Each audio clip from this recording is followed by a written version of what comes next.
Gunnlaugur Sigmundsson, fyrrverandi alþingismaður, gengst við því í Fréttablaðinu í morgun að hafa sent Teiti Atlasyni nafnlaus SMS-skilaboð. Skilaboðin innihéldu meðal annars niðrandi ummæli eiginkonu Teits, Hödd Vilhjálmsdóttir.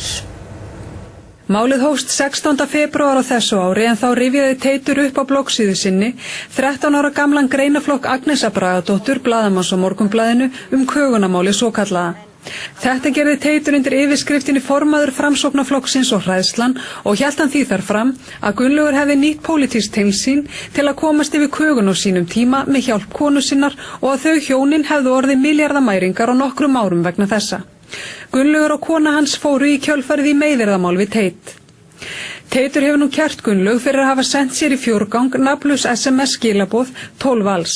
Gunnlaugur gekkst við SMS-sendingunum í yfirlýsingu sem birtist í Fréttablaðinu í morgun. Hann segir að þegar hann hafi sendt skilaboðin hafi umræðan máli verið farin að leggjast þungt á hann.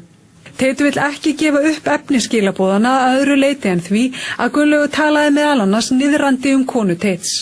Þetta efni sem að svo afhjúpandi fyrir hann að ég finnst það svona áleika eins og ég væri að segja hvað einhver notaði mörg bréf á skeinipapír. Þetta er eitthvað sem að venjulegt fólk talar ekki Teitur segir málið komið út fyrir öll velsæmismörk. Þetta er orðin mannlegur harmleikur.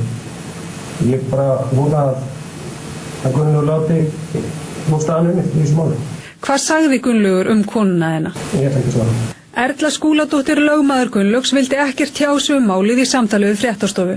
Hún sagði að málið yrði af þeirra hálfu rekið fyrir dómstólum en ekki í fjölmiðlum.